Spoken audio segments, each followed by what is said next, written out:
कि चिराग पासवान के साथ आखिर होगा क्या। लिस्ट आई है, अब ये लिस्ट कितनी ऑथेंटिक है ये तो आप जब सुनेंगे ये पूरा विश्लेषण तब आपको पता चल जाएगा। उपेंद्र कुशवाहा की पार्टी आरएलएम भी अपनी तैयारी कर रही है और वहां से वो भी अपना कैंडिडेट देने के लिए तैयार है। कोरमा ग्रुप, जो सोचता है वो करता है, आपके अपने सपनों का आशियाना।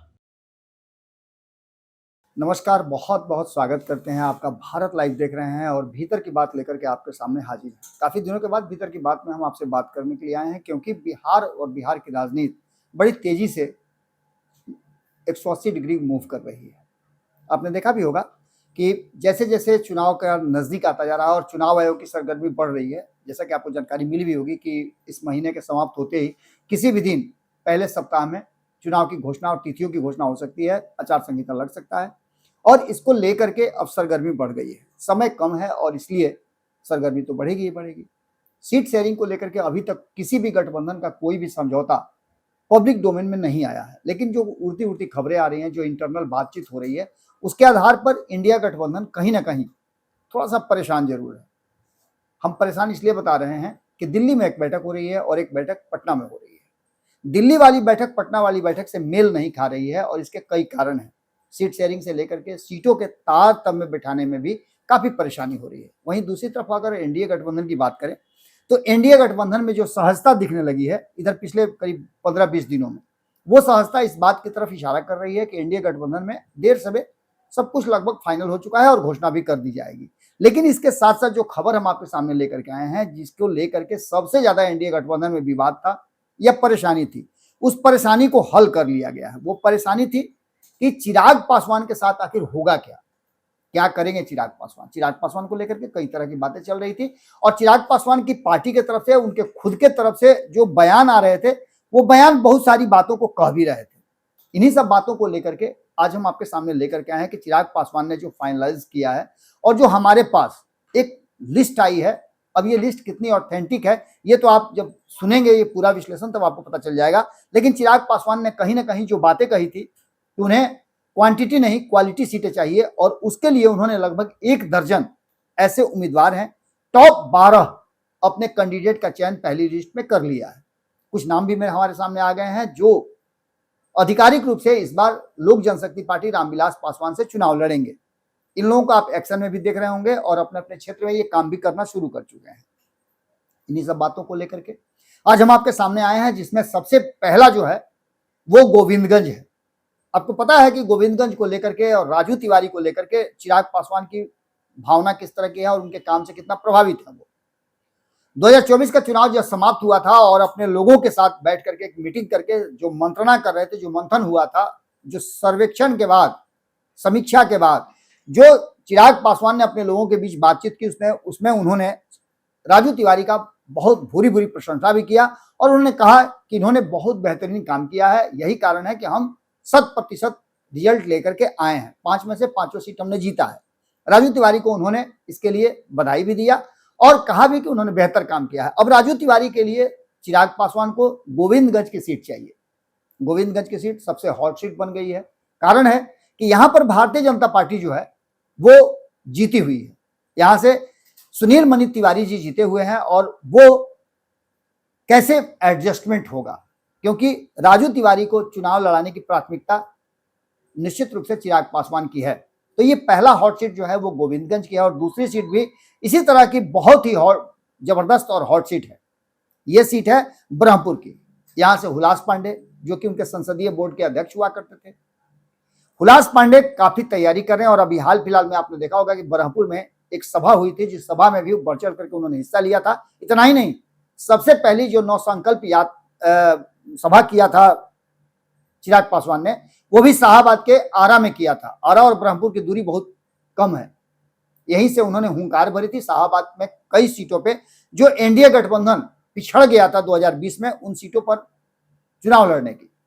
2020 में भी गोविंदगंज में राजू तिवारी लड़े थे और ब्रह्मपुर में हुलास पांडे लड़े थे। हालांकि दोनों ही तीसरे नंबर पर रहे थे, लेकिन वो परिस्थितियां कुछ अलग थी।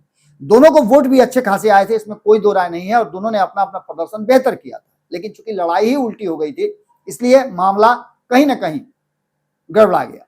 अब ऐसी स्थिति में आप समझ सकते हैं त्रिकोणीय मुकाबले में निश्चित रूप से जब बरहमपुर में आरजेडी जीतती है तो उसमें हुलास पांडे का बहुत बड़ा योगदान रहता है। योगदान इसलिए हम बता रहे हैं कि हुलास पांडे को जितना वोट आया उससे कम वोटों से हार जीत हुई थी।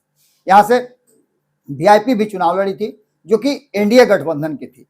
इसके अलावा एक सीट है अतरी की।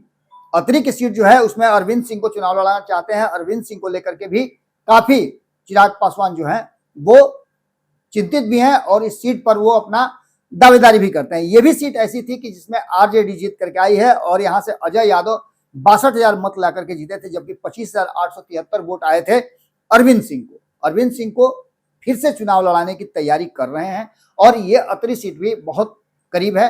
आपको याद होगा 2024 के चुनाव में भी अतरी में उनका एक सभा भी हुआ था जहां काराकट क्षेत्र में आता है और इस सीट पर आपने देखा होगा कि किस तरह से तैयारियां चल रही थी। 2024 में भी इस पर विशेष फोकस था। बात करें तो एक सबसे महत्वपूर्ण सीट है जो सबसे ज्यादा हॉट सीट बनी हुई है इस बार बिहार में, महुआ की सीट। महुआ की सीट पर तेज प्रताप यादव के ताल ठोकने के बाद अब चिराग पासवान के लिए ये प्रतिष्ठा का सीट बन गया है। चिराग पासवान यहां से अपने सबसे मजबूत संजय सिंह को चुनाव लड़ाना चाहते हैं। संजय सिंह 2020 में भी यहां प्रदर्शन बेहतर किए थे और लगभग 25,000 से ज्यादा वोट लेकर के वो आए थे। यहां से राष्ट्रीय जनता दल के मुकेश रोशन चुनाव जीते थे और आसमा परवीन जदयू की उन्होंने हराया था। आपको पता है कि 2020 में हुआ क्या था। 2020 की सारी स्थिति आपके सामने है और आप जानते हैं कि 9 सीटों पे दूसरे नंबर पर और करीब 25 से 30 ऐसी सीटें थी जिस पर तीसरे नंबर पर आए थे, एक सीट जीत करके आए थे। और इसके बाद वोटों की बात करें तो लगभग 6% के आसपास 5.66% वोट लेकर के आए थे चिराग पासवान। इसके अलावा अगर बात करें हम तो चिराग पासवान के जो करीब है, दिल के करीब है, या कहा जाए कि उनके जो थॉट प्रोसेस के अंदर आता है, उसमें सिमरी बख्तियारपुर का भी एक सीट है जहां वो चुनाव लड़ना चाहते हैं। सिमरी बख्तियारपुर की बात करें तो इस सीट पर वो चुनाव लड़ना चाहते हैं और इस सीट पर चुनाव लड़ करके वो कहीं ना कहीं इस बार जीत दर्ज करना चाहते हैं। सिमरी बख्तियारपुर में भी संजय सिंह नाम के ही व्यक्ति को लड़ाना चाहते हैं चुनाव। राष्ट्रीय जनता दल के यूसुफ सलाउद्दीन को यहां से जीत मिली थी और वीआईपी के मुकेश सहनी यहां चुनाव लड़े थे। ये भी आप जानते हैं कि एनडीए वर्सेस इंडिया गठबंधन की लड़ाई हुई थी, तब महागठबंधन हुआ करता था और यहां संजय सिंह ने बड़ा अंतर पैदा किया था। मुकेश सहनी की हार हुई थी। हालांकि मुकेश सहनी 2020 में मंत्री भी बने थे और उनको विधान परिषद भी भेजा गया था। इसके अलावा आपको बता दें कि और कई सीटें हैं जिसमें मटिहानी की हुई एक सीट है जिस सीट पर जीत दर्ज किया था। यहां से राजकुमार सिंह जीत करके आए थे और इस सीट पर भी किसी भी तरह का कोई समझौता करने के लिए तैयार चिराग पासवान नहीं होंगे। इसके अलावा बात करें तो दिनारा की एक सीट है जिस सीट पर चिराग पासवान ने बेहतर प्रदर्शन किया था और तब यहां से राजेंद्र सिंह लड़े थे जो आज भारतीय जनता पार्टी में है और पहले भी भारतीय जनता पार्टी में ही थे। काफी कद्दावर भारतीय जनता पार्टी के नेता हैं, लेकिन 2020 में उन्होंने लोक जनशक्ति पार्टी के सिंबल पर चुनाव लड़ा था और दूसरे नंबर पर आए थे। यहां पर त्रिकोणीय मुकाबला होने की संभावना है क्योंकि भाजपा भी अब राजेंद्र सिंह को अपनी पार्टी में रखी है तो उनको चुनाव लड़ाएगी, काफी तैयारी भी कर रहे हैं। दूसरा जय कुमार सिंह तैयारी कर रहे हैं और तीसरी तरफ से जहां वहां पर चतुष्कोणीय मुकाबला करने के लिए लोक जनशक्ति पार्टी के अलावे वहां पर उपेंद्र कुशवाहा की पार्टी आरएलएम भी अपनी तैयारी कर रही है और वहां से वो भी अपना कैंडिडेट देने के लिए तैयार है। वहां भी तैयारी चारों की चल रही है। इसके अलावा एक सीट है फतुहा की। फतुहा की सीट राष्ट्रीय जनता दल के पास है और ये चैलेंज लेकर के तैयार हैं चिराग पासवान की यहां से यादव कैंडिडेट को ही बहुत हद तक संभावना व्यक्त की जा रही है कि रणधीर यादव जो सुभाष यादव के पुत्र हैं और लोक जनशक्ति पार्टी के कद्दावर नेताओं में से गिने जाते हैं, काफी उनकी वहां पकड़ भी है। हाल फिलहाल में आपने देखा होगा कि उन्होंने सम्मेलन भी शुरू कर दिया है और फतुहा के लोगों के साथ उनका इंटरेक्शन भी बहुत अच्छा है। वो यहां से चुनाव लड़ना चाहते हैं और बहुत हद तक ये बात कही जा रही है कि इस बार की लड़ाई में एनडीए गठबंधन ये फैसला ले सकता है कि फतुहा की सीट लोक जनशक्ति पार्टी को दे दी जाए क्योंकि लड़ाई कांटे की होगी और यही वो मौका है जब लालू प्रसाद को दबाने के लिए उन्हीं के रिश्तेदारों में से किसी को खड़ा करके और ये दिखाया जाए कि जब लालू परिवार में विद्रोह चल रहा हो, आपस में कलह फैला हुआ हो, तो रणधीर यादव को जो कि सुभाष यादव के पुत्र हैं, राबड़ी देवी के भाई के बेटे हैं, यानी भतीजा है उनको चुनाव लड़ा करके और कुछ आगे की रणनीति बना करके आने वाले 10-20 साल के लिए वो ट्रेंड सेट कर सकते हैं। इसके अलावा पालीगंज की बात करें तो पालीगंज की सीट भी पिछली बार 2020 में उषा विद्यार्थी यहां से लड़ी थी। इस सीट पर भी चिराग पासवान किसी भी तरह का समझौता नहीं करना चाहते हैं। वो चाहते हैं कि इस सीट पर चुनाव लड़ें और चुनाव लड़ करके जीते भी। इसके लिए उन्होंने कैंडिडेट भी फाइनल कर लिया है। कैंडिडेट हिडन है, कई लोग तैयारी कर रहे हैं, लेकिन जो असल कैंडिडेट है वो कहीं ना कहीं अपनी तैयारी मजबूत किए हुए है और लगभग 50 से 60 हजार वोटों का वो जुगाड़ अपने पहले से करके बैठा हुआ है। अब देखना होगा कि क्या कुछ निकल के सामने आता है। इसके अलावा बात करें तो कदवा की सीट भी है, कस्बा की सीट है, ओबरा की सीट भी बहुत करीब है। ओबरा की सीट पर भी किसी तरह का समझौता करने के लिए तैयार नहीं है। रघुनाथपुर की सीट की बात करें तो यहां भी अपने उम्मीदवार को पूरी मजबूती के साथ उतारने के लिए तैयारी कर चुके हैं चिराग पासवान। रुपौली की बात करें तो इस सीट पर भी पिछली बार शंकर सिंह जीत करके उपचुनाव में आए थे, लेकिन शंकर सिंह से पहले लोक जनशक्ति पार्टी से हुआ करते थे और 2020 में उन्होंने बेहतर प्रदर्शन किया था। गायघाट की सीट भी है जिस पर चिराग पासवान की नजर है। इसके अलावे आपको बता दें कि और कई सीट है, अरवल की सीट पर भी उनकी नजर है। इसके अलावा डेहरी की सीट भी पर भी उनकी नजर है। इतना ही नहीं, सहार यहां भी वो लड़ना चाहते हैं चुनाव। तो खास करके अगर देखा जाए तो मगध और शाहाबाद के क्षेत्र में जिस तरह से उन्होंने प्रण लिया है कि इस बार वो एनडीए गठबंधन को क्वांटिटी के साथ साथ क्वालिटी भी देंगे, दोनों देंगे। यानी क्वालिटी जो है वो उम्मीदवारों की होगी और क्वांटिटी में जिता करके 225 सीटों का जो लक्ष्य तय किया है उसमें अधिक से अधिक अपना सहयोग, और जिस तरह से लोकसभा में 100% स्ट्राइक रेट दिया है उसी तरह से इस चुनाव में भी स्ट्राइक रेट बेहतर रखते हुए चुनाव को जीतेंगे। चिराग पासवान ने टॉप 12 लोगों का नाम तो लगभग फाइनल कर लिया और ये लिस्ट भी आपको हमने बता दिया। इसके अलावा और भी कैंडिडेटों की लिस्ट फाइनल है। कई ऐसे नाम हैं जो हिडन रखे गए हैं क्योंकि अंतिम समय में इनको एक तरह समझिए तो बूम कराने की तैयारी है। चिराग पासवान अपने हिसाब से अपनी तैयारी शुरू कर चुके हैं। नवसंकल्प यात्रा करके वो बता भी चुके हैं कि इस बार वो फिर से सरकार बनाने के लिए एनडीए की हर वो काम करने के लिए तैयार हैं, हर युक्ति और हर रणनीति बनाने के लिए तैयार हैं। देखना होगा कि इसमें क्या कुछ निकल के सामने आता है। हमने आपको पहली लिस्ट बता दी, जैसे ही कुछ और जानकारी मिलती है हम आपसे फिर जुड़ते हैं। भीतर की बात में हम आपसे यही विदा लेते हैं। बहुत बहुत धन्यवाद, नमस्कार।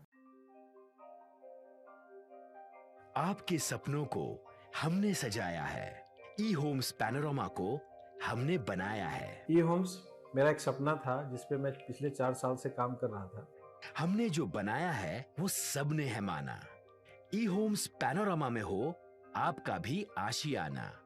और फाइनली हमने 2021 में इस प्रोजेक्ट को लॉन्च किया। बहुत लोग अप्रिशिएट कर रहे हैं कि पूर्णिया जैसे शहर में, बिहार के, एक तो बिहार की बात करें उसमें भी पूर्णिया जैसे छोटे जगह में इस तरह का लाइफस्टाइल देना, ये सुन के हम लोगों को बहुत अच्छा लगता है। ई होम्स में हमने कुछ और भी किया है, जैसे हम जिस जगह में रह रहे हैं हमारी फैमिली सिक्योर हो, उनको सिक्योरिटी का ध्यान में रखा है। आपकी सुविधा और सुरक्षा आपके लिए खास है, ये आपका विश्वास है। इसमें आर्टिफिशियल इंटेलिजेंस का 7 लेयर सिक्योरिटी का हमने इस्तेमाल किया है। लस ग्रीन कैंपस को बनाया है। यदि हमारा बाउंड्री वाल है तो वो वर्टिकल गार्डन है। ये जितनी भी फैसिलिटी होता है एक इंटरनेशनल टाउनशिप में ई होम्स है, ये हम लोग विश्वास नहीं कर पा रहे हैं। जो भी हमारे मित्र, दोस्त या जो भी हमारे बाहर के बाहर आते हैं तो हम लोगों को बहुत अच्छा सुनने को मिलता है और बहुत अच्छा क्रेडिट मिल रहा है। वो सारा हमने सिर्फ एक बिल्डिंग नहीं बनाया, हमें एक बहुत अच्छा लाइफस्टाइल दिया ई होम्स में, और मेरा एक सपना था जिसको मैं आज फुलफिल होते हुए देख रहा हूँ। ये आपका आवास है। ई होम्स पैनोरामा में अब आपका निवास है। E Homes Panorama, luxurious lifestyle redefined. Panorama Group, जो सोचता है वो करता है। अगर ये वीडियो पसंद आई और वह बिहार के राजनीति और बिहारियत से सरोकार रखेनी तो सब्सक्राइब बटन दबा के चैनल के सब्सक्राइब कर ली। ओजे एगो घंटी बा, ओकरा बटन दबा देला से कुल सटीक और मारक खबर रुआ मुफ्त में मिल जाई। अगर रुआ पत्रकारिता के हमनी के नया प्रयोग में सहयोग कर चाहतानी तो ज्वाइन बटन दबा दी। पेटीएम नंबर नोट कर ली 9386816700।